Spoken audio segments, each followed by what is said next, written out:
Assalamualaikum warahmatullahi wabarakatuh. Kembali lagi di praktikum dasar teknik kendali. Pada video ini kita memasuki ke modul 5, yaitu membuat controller PID menggunakan metode Ziegler-Nichols tipe 1 dengan fine tuning. Kita ke penjelasan materi terlebih dahulu. Karena kita akan membuat controller PID, jadi kita kenalan dulu dengan PID-nya.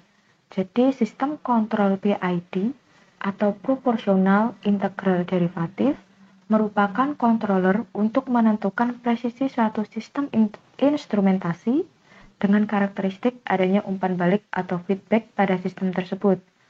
Controller PID terdiri dari 3 komponen, yaitu ada controller P, I, dan D.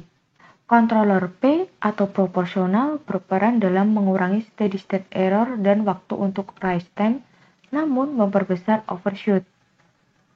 Controller D atau derivatif berperan dalam merubah-rubah nilai rise time dan skala kecil, kemudian mengurangi tingkat overshoot dan tidak mempengaruhi nilai steady state error. Kemudian untuk controller I atau integral berperan hampir sama dengan controller P, yaitu mengurangi steady state error dan rise time namun memperbesar tingkat overshoot. Kemudian di bawah ini ada block diagram dari sistem PID. Jadi controller PID merupakan controller yang paling banyak dipakai di industri karena kemudahan implementasi dan sifat bawaannya yang kokoh. Kontrol PID merupakan teknik kontrol kalang tertutup. Kemudian kita ke penalaan pengendali PID. Penalaan pengendali PID adalah menentukan nilai KP, KI, dan KD. Apa itu KP, KI, dan KD? Jadi K-nya itu konstanta atau suatu nilai tetapnya. Jadi KP, KI, dan KD itu ya nilai dari controller tersebut.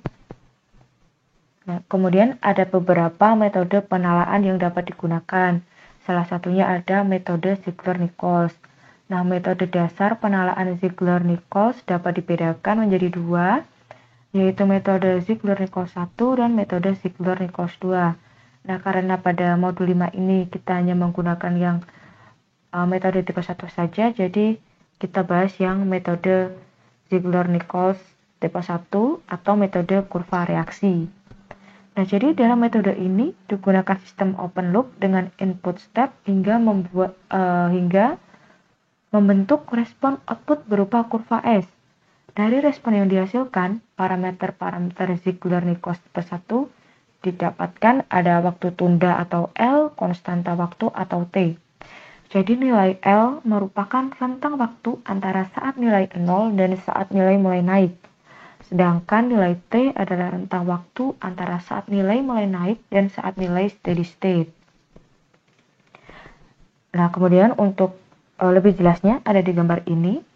Nah, untuk nilai T-nya, untuk nilai L-nya ada di sini, dimulai dari 0 ya, dan saat waktu mulai naik atau nilainya mulai naik. Kemudian untuk nilai T-nya, ini.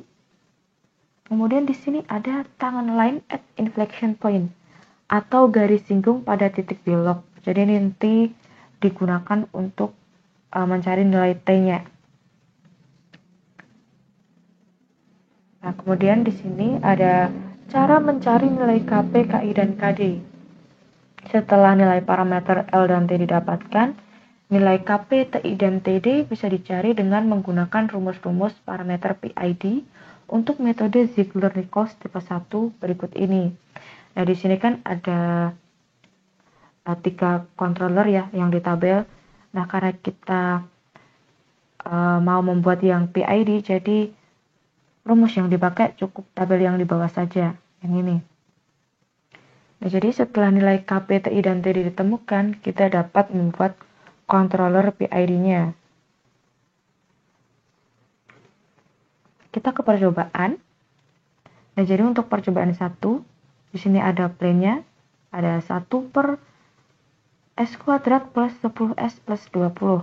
Kemudian spesifikasinya ada steady state error di bawah 5%, overshoot kurang dari atau sama dengan 10%, kemudian ada rise time kurang dari 5 detik. Nah, jadi sebelum ke simulasi, saya jelaskan terlebih dahulu tentang spesifikasi tadi. Terlebih yang error steady state atau steady state error. Nah, jadi error steady state itu selisih antara nilai akhir respon sistem terhadap nilai akhir set point input yang diinginkan.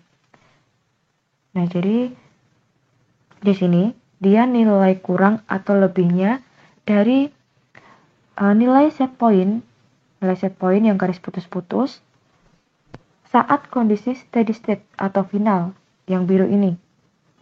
Contohnya nih, set point nilainya 1. Nah, saat nilai final kurang dari atau lebih dari 1, nah nilai finalnya yang biru-biru ini atau steady state-nya yang ini, selisih nilai final dengan 1 dinamakan steady state error, dinyatakan dalam bentuk persen. Jadi kalau set point-nya nilainya 1, kemudian nilai finalnya kurang dari 1, ya udah tinggal dikurangin aja 1 dikurangin nilai finalnya tersebut. Nah, hasilnya itu merupakan error steady state, tapi dinyatakan dalam bentuk persen. Seperti itu. Kemudian untuk overshoot dan rise time sepertinya tidak perlu saya jelaskan lagi karena di modul sebelumnya pun juga sudah dibahas. Nah, kemudian kita lanjut ke simulasinya. Nah, yang ini. Jadi yang pertama membuat sebuah sistem open loop yang atas ini dengan menggunakan input step, lalu transfer function, dan output berupa scope. Nah, setelah itu kita jalankan sistemnya.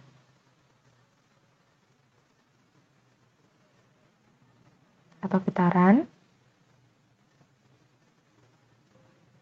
Nah, kemudian kita amati untuk kurva S yang dihasilkan. Setelah itu kita cari nilai L dan nilai T-nya. Nah, karena di sini sudah saya cari untuk nilai L dan T-nya, untuk nilai L-nya 0,1 dan nilai T-nya 0,6. Setelah nilai L dan T sudah dicari, dapat dilanjutkan dengan mencari nilai KP, TI dan TD sesuai rumus yang ada pada tabel metode Ziegler-Nichols tipe 1 yang tadi. Kita cari nilai KP, TI dan TD-nya dulu. Baru bisa mencari nilai KI dan KD-nya. Itu. Untuk rumusnya sudah saya tulis di sini ya di PPT. Nah, kemudian setelah kita mencari nilai KP, KI dan KD-nya, nanti kita masukkan ke controller PID yang ditambahkan pada sistem sehingga sistem berubah menjadi closed loop. Nah, seperti ini. Kan tadi sudah dicari, tinggal ditambahkan controller PID-nya dan dimasukkan tadi nilai KP, KI, dan KD-nya. Nah, setelah itu kita jalankan sistemnya. Kemudian amati hasilnya setelah ditambahkan dengan controller PID. Nah, di sini kan ketahuan nih overshoot-nya 4,7%, kemudian untuk rise time-nya 939,3 milisecond. Nah, seperti itu. Untuk menampilkan spesifikasinya yang ini, teman-teman bisa pencet tools, kemudian measurement, kemudian pilih yang B-level measurement. Seperti itu. Nah, lalu setelah kita amati respon sistem atau keluarannya, apakah respon sistem atau keluaran sudah sesuai dengan spesifikasi yang tadi? Nah, kalau belum, bagaimana cara agar hasilnya sesuai dengan spesifikasi? Nah, caranya dengan menggunakan metode fine tuning. Apa itu metode fine tuning? Yaitu menentukan parameter KP, KI, dan KD yang ideal untuk menghasilkan respon atau output yang diinginkan. Jadi, cara menggunakan metode ini cukup dengan mengubah nilai KP, KI, dan KD-nya tanpa menggunakan rumus. Sini kan ada contohnya nih. Ini yang sebelah kiri gelombang sebelum menggunakan metode fine tuning, sedangkan yang kanan sesudah menggunakan metode fine tuning. Nah, di sini kan awalnya overshoot-nya tuh 70%. Untuk steady state error-nya 1%. Dengan nilai KP 18, KI-nya 12,85, KD-nya 6,3.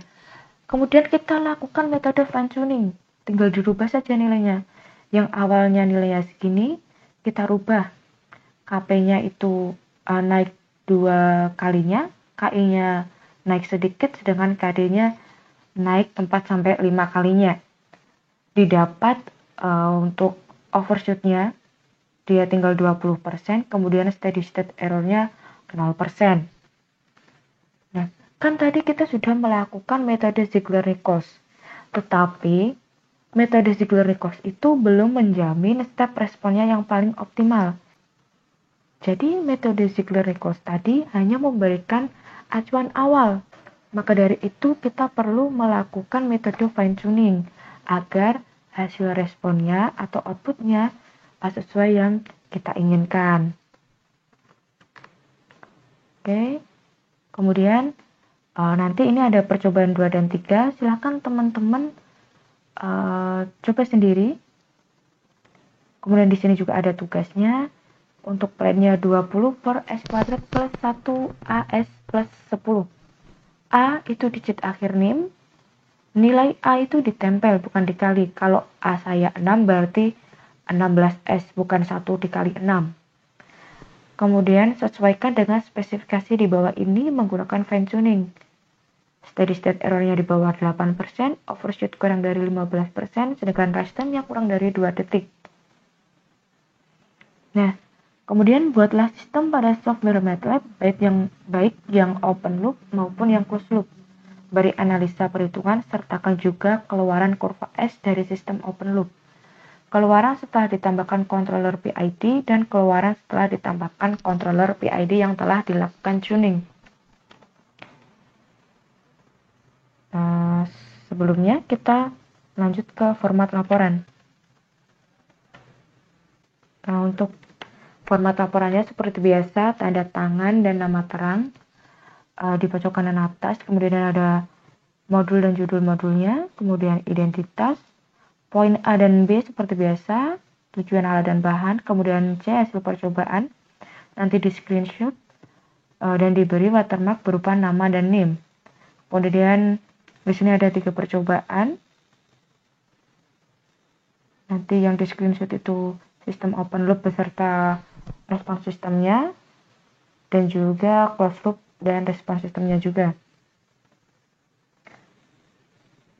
Nah, di sini ada catatan, jika dalam melakukan percobaan perlu menggunakan metode fine tuning, berilah gambar respons sistemnya serta diberi keterangan nilai KP, KI, dan KD yang telah diubah di bawah gambar respons sistem yang sebelumnya, atau nilai KP, KI, dan KD yang belum diubah. Dan nanti kalau perlu melakukan fine tuning, nanti hasil gelombangnya ditaruh di bawah gelombang yang sebelumnya, atau gelombang yang closed loop. Nanti juga diberi nilai KP, KI, KD yang sudah dirubah. Nah, kemudian D ada analisa. Yang poin 1 analisa sistem. Jadi analisa percobaan secara keseluruhan mengenai sistem dan respons sistemnya. Kemudian D2 ada analisa perhitungan.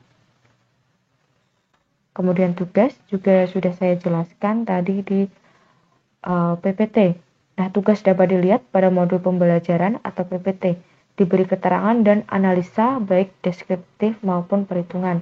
Kemudian ada kesimpulan.